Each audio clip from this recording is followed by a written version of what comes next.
Hi friends, welcome back. One UI 6 നമുക്ക് കിട്ടിയിരിക്കുകയാണ്. അതിൻ്റെ ഒരു UI ആണ് നിങ്ങൾ ഈ കാണുന്നത്. കിട്ടിക്കഴിഞ്ഞപ്പോൾ ഒരു കാര്യം ഒഴികെ ബാക്കിയെല്ലാം ഗംഭീരമായിട്ട് എനിക്ക് ഇഷ്ടപ്പെട്ടു. ഒട്ടനവധി മാറ്റങ്ങളുമായിട്ടാണ് One UI 6 വന്നിരിക്കുന്നത്. ആദ്യമായിട്ട് നിങ്ങൾക്ക് എങ്ങനെ One UI 6 കിട്ടും, അതെങ്ങനെ ഇൻസ്റ്റാൾ ചെയ്യാം എന്നുള്ളത് ഞാൻ കാണിച്ചു തരാം. ഇത് എല്ലാവർക്കും അവൈലബിൾ അല്ല. ഇപ്പോഴേക്ക് S23, 23+, അൾട്ര തുടങ്ങിയ ഫോണുകളിലേക്ക് വന്നിട്ടുള്ളൂ. ഭാവിയിൽ നിങ്ങളുടെ ഫോണിലേക്ക് വരികയാണെങ്കിൽ അത് എങ്ങനെയായിരിക്കും വരുന്നത് എന്നുള്ളത് ഞാനിവിടെ കാണിച്ചു തരാം. ജസ്റ്റ് സാംസങ്ങിൻ്റെ മെമ്പേഴ്സ് ആപ്പ് ഇൻസ്റ്റാൾ ചെയ്യുക നിങ്ങൾ ചെയ്തിട്ടില്ലെങ്കിൽ. അതിനുശേഷം അത് ഓപ്പൺ ചെയ്യുക. അവിടെ ബീറ്റ പ്രോഗ്രാമിലേക്കുള്ള ഒരു ഇൻവൈറ്റ് നിങ്ങൾക്ക് കാണാൻ പറ്റുന്നുണ്ടോ നോക്കുക. ഇതുപോലെ ഇരിക്കും. അതിൽ ടാപ്പ് ചെയ്താൽ താഴത്തെ ആ ഒരു വലിയ ഇമേജിൽ ടാപ്പ് ചെയ്തുകൊണ്ട് ജോയിൻ ചെയ്യാം. അത് കഴിഞ്ഞാൽ നോർമലി നമ്മുടെ സോഫ്റ്റ്വെയർ അപ്ഡേറ്റിൽ വന്ന സോഫ്റ്റ്വെയർ അപ്ഡേറ്റ് കൊടുത്തു കഴിഞ്ഞാൽ One UI ബീറ്റ വേർഷൻ ഇതിലേക്ക് ഇൻസ്റ്റാൾ ആവും. നിങ്ങൾക്ക് ഇവിടെ കാണാം 3000 ചില MB ഒരു വേർഷനാണ് നമുക്ക് വന്നിട്ടുണ്ടായിരുന്നത്. അത് നമ്മൾ ഇൻസ്റ്റാൾ ചെയ്തു. ഓപ്പൺ ആയി വരികയാണ് One UI 6. സോ അപ്പോൾ അതിൻ്റെ ഇൻസ്റ്റാളേഷൻ എങ്ങനെയാണെന്ന് മനസ്സിലായല്ലോ. ഇനി നമുക്കിതിൻ്റെ ഫീച്ചേഴ്സ് നോക്കാം. മുകളിൽ നിന്ന് താഴേക്ക് വലിച്ചു കഴിഞ്ഞാൽ ക്വിക്ക് സെൻറ്റർ അല്ലെങ്കിൽ കൺട്രോൾ പാനൽ എന്നൊക്കെ പറയുന്ന ആ ഏരിയ നിങ്ങൾക്ക് കാണാം. കംപ്ലീറ്റ്ലി റീഡിസൈൻഡ് ആണ്, ഒരു പുതിയ രൂപത്തിലാണ് കാണുന്നത്. ഒട്ടനവധി നല്ല മാറ്റങ്ങളുണ്ട്, ഒരെണ്ണം ഒഴികെ ബാക്കിയെല്ലാം എനിക്ക് ഇഷ്ടപ്പെട്ടു. ആ ഒരെണ്ണം എന്താണെന്ന് ചോദിച്ചാൽ പഴയ വേർഷനിൽ നിങ്ങൾക്ക് ഇവിടെ കാണാം. അത് ഈ രീതിയിലാണ്. അതായത് നമ്മളിങ്ങനെ മുകളിൽ താഴേക്ക് വലിച്ചാൽ എല്ലാ ഐക്കൺസും നമ്മുടെ ഈ വിരലിൻ്റെ ഭാഗത്തേക്ക് വരും, നമുക്ക് ഈസി ആയിട്ട് ആക്സസ് ചെയ്യാം. പക്ഷെ പുതിയ വേർഷനിൽ ഇത് മുകളിൽ തന്നെ നിൽക്കും, ഇങ്ങനെ ഫുൾ സ്ക്രീനിൽ തന്നെ നിൽക്കും. അത് നമുക്ക് താഴേക്ക് ഇറങ്ങി വരില്ല എന്നുള്ളൊരു ഇൻകൺവീനിയൻസ് ഉണ്ട്. മുമ്പ് അത് കൺവീനിയൻ്റ് ആയിരുന്നു. അതെന്തുകൊണ്ടാണ് അവർ ഇങ്ങനെ ഒരു മാറ്റം കൊണ്ടുവന്നതെന്ന് എനിക്കറിയില്ല. എനിക്കത് ഇത്തിരി ബുദ്ധിമുട്ടായിട്ട് തോന്നി. പക്ഷേ ഇതിനകത്ത് യൂസ്ഫുള്ളായ മാറ്റങ്ങൾ ഒരുപാടുണ്ട്. ഒന്നാമത് വൈഫൈയുടെ ഭാഗം നോക്കിക്കഴിഞ്ഞാൽ ആ ഐക്കണിൽ ടാപ്പ് ചെയ്താൽ വൈഫൈ ഓണും ഓഫ് ആവും.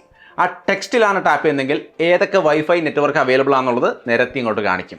ബ്ലൂടൂത്തിൽ നിങ്ങൾ ടാപ്പ് ചെയ്താൽ ഐക്കണിൽ ടാപ്പ് ചെയ്താൽ ഓഫ് ആവും. അതേ ടെക്സ്റ്റിൽ ടാപ്പ് ചെയ്താൽ മൊത്തം ബ്ലൂടൂത്ത് നെറ്റ്വർക്ക് നമുക്ക് അവിടെ കാണാൻ സാധിക്കും. അതേപോലെ താഴെ ബ്രൈറ്റ്നസിൻ്റെ സ്ലൈഡ്, അതായത് ആ ഒരു ബാർ, ബ്രൈറ്റ്നസിൻ്റെ ബാർ നമുക്ക് ഇവിടെ കാണാം. ആ ബാറിൻ്റെ താഴെയായിട്ട് തന്നെ ഐ കംഫർട്ട് ഷീൽഡും ഡാർക്ക് മോഡും കാണാം.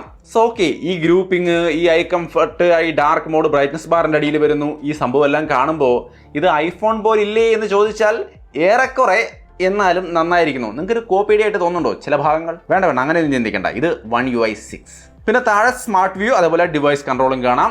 ഇനി ഇതിനകത്ത് നല്ലൊരു കാര്യം വേറെയുണ്ട്.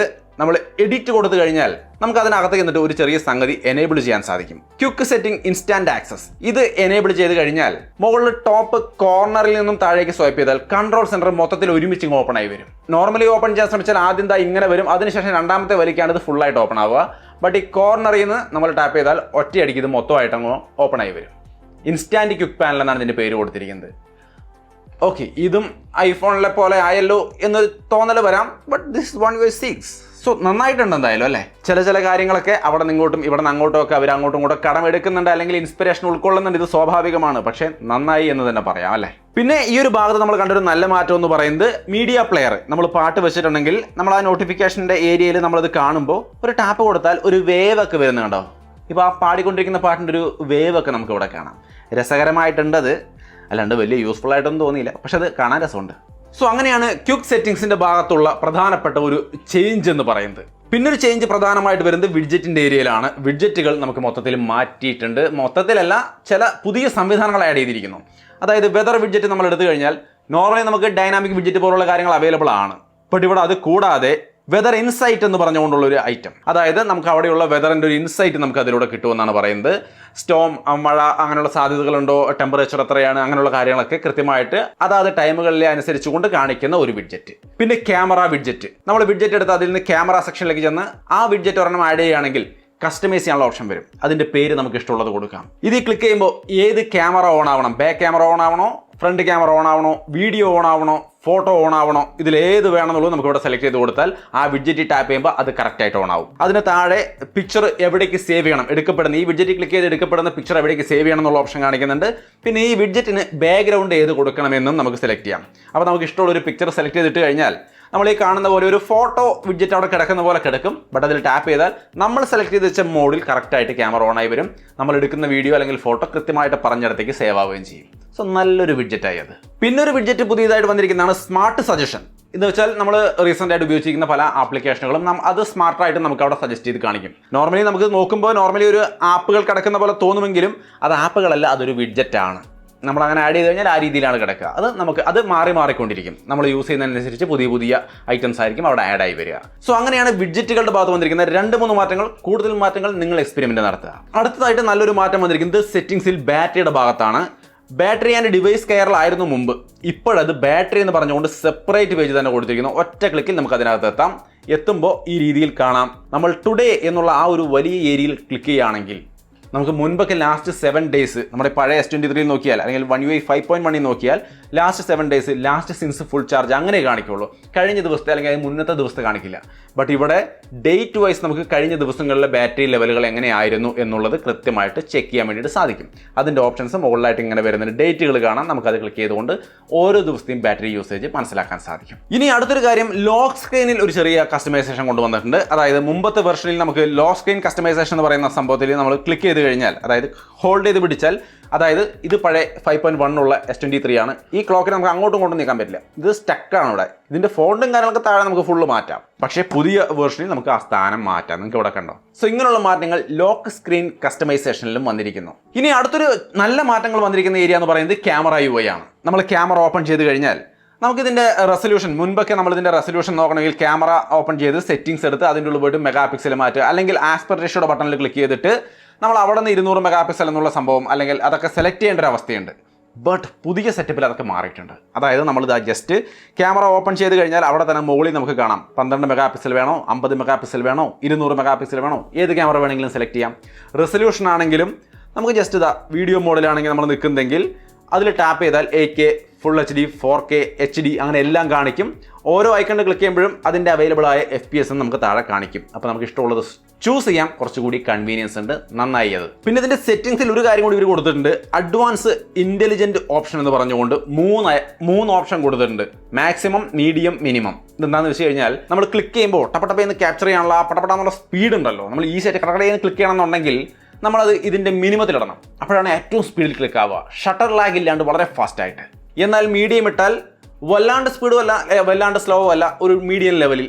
മാക്സിമം കൊടുത്തു കഴിഞ്ഞാൽ ഷട്ടർ ലാഗ് സ്വല്പം തോന്നിയേക്കാം, എങ്കിൽ പോലും മാക്സിമം ഒപ്റ്റിമൈസ് ചെയ്ത് ബെസ്റ്റ് ക്വാളിറ്റി റിസൾട്ട് നമുക്ക് തരും. നിങ്ങൾക്ക് ഇഷ്ടമുള്ളത് നിങ്ങൾക്ക് ചൂസ് ചെയ്യാം. പിന്നെ ഇതിനകത്ത് വാട്ടർമാർക്കിലൊക്കെ മാറ്റങ്ങൾ വരുത്തിയിട്ടുണ്ട്. വാട്ടർമാർക്കിൽ ഡേറ്റ്, ടൈം, മോഡൽ നെയിം അങ്ങനെയുള്ള കാര്യങ്ങൾ, പിന്നെ അതിൻ്റെ ഫോണ്ട്, അലൈൻമെൻറ്റ്, ഒട്ടനവധി കാര്യങ്ങൾ ആഡ് ചെയ്തുകൊണ്ട് നിങ്ങൾക്ക് വേണമെങ്കിൽ നിങ്ങളുടെ ഫോണിൻ്റെ വാട്ടർമാർക്ക് ആഡ് ചെയ്തുകൊണ്ട് ഇമേജസ് ക്യാപ്ചർ ചെയ്യാം. ഡേറ്റും ടൈം അടക്കം എല്ലാം ഇട്ടുകൊണ്ട്. ഇനി അടുത്തൊരു കാര്യമാണ് സ്മാർട്ട് സെലക്ഷൻ. നല്ലൊരു സംവിധാനം, നല്ലൊരു മാറ്റം വന്നതെന്ന് വെച്ച് കഴിഞ്ഞാൽ നമ്മൾ സൈഡ് ബാറിൽ നിന്ന് സ്മാർട്ട് സെലക്ഷൻ എടുക്കുമല്ലോ, ഈസി ആയിട്ട് എടുക്കുന്ന, നോർമലി എടുക്കുന്ന പോലെ എടുത്ത് നമ്മൾ ക്ലിക്ക് ചെയ്ത് കഴിഞ്ഞാൽ ആ ഒരു സെലക്ഷൻ വിൻഡോ നമ്മൾ കസ്റ്റമൈസ് ചെയ്യുമ്പോൾ, അഡ്ജസ്റ്റ് ചെയ്യുമ്പോൾ അതിൻ്റെ ആസ്പെക്ട് റേഷ്യോ നമുക്ക് കറക്റ്റായിട്ട് കാണാൻ സാധിക്കും. ഒപ്പം തന്നെ മുകളിലൊരു മാഗ്നിഫയർ ഉണ്ട്. ആ മാഗ്നിഫയറിലൂടെ നമ്മൾ കറക്റ്റായിട്ട് എവിടെ വെച്ചാണോ അതിനെ മാർക്ക് ചെയ്യേണ്ടത് അല്ലെങ്കിൽ എവിടെ വെച്ചാണോ നമുക്ക് കട്ടാവേണ്ടത് അവിടെ കറക്റ്റായിട്ട് സെലക്ട് ചെയ്യാൻ സാധിക്കുന്ന തരത്തിൽ ഒരു അഡ്ജസ്റ്റ് ചെയ്യാൻ പറ്റിയ തരത്തിലുള്ള ഒരു മാഗ്നിഫയറും കൂടി അവിടെ വർക്ക് ചെയ്യുന്നുണ്ട്. So aspect ratio plus magnifier, ഇത് രണ്ടും കൊണ്ട് നമുക്ക് കുറച്ചും കൂടി നല്ല രീതിയിൽ സ്മാർട്ടായിട്ട് സെലക്ട് ചെയ്യാൻ പറ്റും. അതൊരു നല്ല ചേഞ്ചായി. ഇനി അടുത്ത 1-2 ചേഞ്ചുകൾ വരുന്നത് ഗാലറിയിലാണ്. ഗാലറിയിൽ നമ്മൾ നോർമലി ഒരു ഫോട്ടോ എടുത്ത് മുകളിലേക്ക് സ്വൈപ്പ് ചെയ്താൽ അതിൻ്റെ ഡീറ്റെയിൽസ് കാണാം നമുക്ക് താഴെ, അത്രയേ ഉള്ളൂ. ബട്ട് ഇവിടെ നിങ്ങൾക്ക് കാണാം remaster, portrait effect, object eraser, ഇങ്ങനെയുള്ള സംഗതികൾ ഇവിടെ വന്നിട്ടുണ്ട്. അതായത് ഇത് മുമ്പ് ഉണ്ടായിരുന്നില്ല. മുമ്പ് ഈ പറഞ്ഞ ഓപ്ഷനുകളിലേക്ക് എത്തണമെങ്കിൽ നമ്മുടെ S23 നമുക്ക് കാണിച്ചു തരാം. നമ്മൾ എഡിറ്റ് കൊടുത്ത് അതിൽ 3 ഡോട്ടിൽ ക്ലിക്ക് ചെയ്തെടുത്താലാണ് റീമാസ്റ്റർ ഈ വക സംഭവങ്ങളൊക്കെ വരിക. ബട്ട് ഇതിൽ അതൊന്നും വേണ്ട. ജസ്റ്റ് മുകളിലേക്ക് സ്വൈപ്പ് ചെയ്താൽ ഡീറ്റെയിൽസ് താഴെ ഉണ്ടാവും, പ്ലസ് മുകളിൽ ഈ ഓപ്ഷൻസ് എല്ലാം അവിടെ തന്നെ കിടക്കുന്നുണ്ടാവും. സോ അപ്പോൾ വളരെ ഫാസ്റ്റ് ആയിട്ട് ആ സംഗതികൾ ആക്സസ് ചെയ്യാൻ സാധിക്കും. പിന്നെ ഇതിൻ്റെ എഡിറ്റ് മെനുവിൽ കാര്യമായ കുറേ മാറ്റങ്ങൾ, ഒപ്റ്റിമൈസേഷനൊക്കെ അവർ വരുത്തിയിട്ടുണ്ടെന്ന് പറയുന്നു. ബട്ട് ഞാൻ എങ്ങനെ ഇതിനകത്ത് ഒരുപാട് എഡിറ്റിംഗ് ചെയ്യാറില്ല. കാരണം സാംസങ്ങിൽ നമ്മൾ എടുക്കുന്ന ഫോട്ടോസ് ഓൾറെഡി എനിക്ക് ഇഷ്ടമാണ്. അതിനെ പിന്നെ എഡിറ്റ് ചെയ്യേണ്ട ഒരു അവസ്ഥ എനിക്ക് വരാറില്ല. അതുകൊണ്ട് ആ ഒരു ഓപ്ഷൻസ് അധികം ഞാൻ അങ്ങോട്ട് എക്സ്പെരിമെൻറ്റ് നടത്താത്തൊരു മേഖലയാണ്. ബട്ട് അവിടെയും മാറ്റങ്ങളുണ്ടെന്നാണ് പറയുന്നത്. നിങ്ങൾ എക്സ്പെരിമെൻറ്റ് നടത്തുക. ഇനി ലാസ്റ്റ് ആൻഡ് ഫൈനലായിട്ട് ഒരു പ്രധാന ഏരിയ കൂടി ഒരു മാറ്റം വരുത്തിയിരിക്കുന്നത് സെറ്റിംഗ്സിൽ സെക്യൂരിറ്റി ആൻഡ് പ്രൈവസി എടുത്തു കഴിഞ്ഞാൽ അതിനകത്ത് ഒരു പ്രധാന മാറ്റം നിങ്ങൾക്ക് കാണാം. ഓട്ടോ ബ്ലോക്കർ എന്നാണ് അതിൻ്റെ പേര്. അതിൽ ക്ലിക്ക് ചെയ്ത് ആ ഒരു ഓപ്ഷൻ നിങ്ങൾ ഓൺ ചെയ്യുന്നതിന് മുൻപ് താഴെയുള്ള ഓപ്ഷൻസ് ഒക്കെ ഒന്ന് വായിച്ചു നോക്കിക്കോളൂ. അത് ഓൺ ചെയ്താൽ എന്താണ് സംഭവിക്കാൻ പോകുന്നതെന്ന്. Block app from unauthorised stores. രണ്ടാമത് സെക്യൂരിറ്റി ചെക്ക്. ഒരു ആപ്പ് ഇൻസ്റ്റാൾ ആയി കഴിയുമ്പോൾ അതൊന്നുകൂടി ഒരു സെക്യൂരിറ്റി ചെക്കിന് വിധേയമാക്കുന്ന ഒരു സംവിധാനം വരും ഇത് ഓൺ ചെയ്തിട്ട് കഴിഞ്ഞാൽ. പിന്നെ അടുത്തൊരു സംഗതി USB കേബിൾ വഴിയുള്ള കമാൻഡുകൾ. നമ്മളിപ്പോൾ ഈ ഫോൺ ഒരു കമ്പ്യൂട്ടറിലേക്ക് കണക്ട് ചെയ്തു, ആ കമ്പ്യൂട്ടറിൽ നിന്ന് നമ്മൾ കോപ്പി പേസ്റ്റ് കൊടുക്കാൻ ശ്രമിക്കുകയാണെങ്കിൽ അത് അനുവദിക്കണോ എന്ന് ഇവിടെ ചോദിക്കുന്ന തരത്തിൽ ഒരു ലിമിറ്റേഷൻ വരും എന്നർത്ഥം. ഒക്കത്തിനും ഒരു കൺട്രോൾ കൊണ്ടുവരാൻ ഓട്ടോ ബ്ലോക്കർ എന്ന ഈ സംവിധാനം ഓൺ ചെയ്യുന്നതിലൂടെ സാധിക്കും. പിന്നെ അതിന് താഴെയായിട്ട് messaging, app protection, block software update by USB cable വഴി സോഫ്റ്റ്വെയർ അപ്ഡേറ്റ് ചെയ്യുമ്പോൾ അത് ബ്ലോക്ക് ചെയ്ത് ചെക്ക് ചെയ്യണോ, അങ്ങനെയുള്ള കാര്യങ്ങളൊക്കെ നമുക്ക് ഇവിടെ ഓൺ ചെയ്യാൻ സാധിക്കും. മൊത്തത്തിൽ സേഫ് ആൻഡ് സെക്യൂർ ആക്കാൻ വേണ്ടി കുറേ അധികം മാറ്റങ്ങൾ ഈ ഒരു ഓട്ടോ ബ്ലോക്കറിനകത്ത് കൊണ്ടുവന്നിരിക്കുന്നു സാരം. സോ അപ്പോൾ ഇത് ഫൈനലായിട്ട് ഞാൻ പറഞ്ഞ ഒരു മാറ്റമാണ്. പ്രധാനപ്പെട്ട One UI 6ന്റെ മാറ്റങ്ങളെല്ലാം നമ്മളിപ്പോൾ പറഞ്ഞു. കഴിഞ്ഞ ദിവസമാണ് എനിക്ക് ഈ അപ്ഡേറ്റ് കിട്ടിയത്. സോ അതുകൊണ്ട് തന്നെ ഇൻസ്റ്റാൻറ്റ്ലി നിങ്ങളുമായിട്ട് ഷെയർ ചെയ്യാണ്. നിങ്ങൾക്കും കിട്ടും അടുത്ത ദിവസങ്ങളിൽ S23, 23 Plus, 23 Ultra ഈ 3 ഫോണിലേക്കാണ് ഇപ്പോൾ വന്നിരിക്കുന്നത്. നിങ്ങൾക്ക് ആ ഒരു ഫോൺ യൂസ് ചെയ്യുന്ന ആൾക്കാരാണെങ്കിൽ തീർച്ചയായിട്ടും ഇപ്പോൾ തന്നെ ചെക്ക് ചെയ്തോ, നമ്മൾ ആദ്യം പറഞ്ഞ പോലെ. അല്ലാത്തവർ കുറച്ചുകൂടി വെയിറ്റ് ചെയ്യുക. ബീറ്റ് അല്ലെങ്കിലും സ്റ്റേബിൾ ഒരു മാസത്തിനുള്ളിൽ വരും. അപ്പോൾ നമുക്ക് ബാക്കി എല്ലാവർക്കും ഈ ഫീച്ചേഴ്സ് ഉപയോഗിക്കാൻ സാധിക്കും.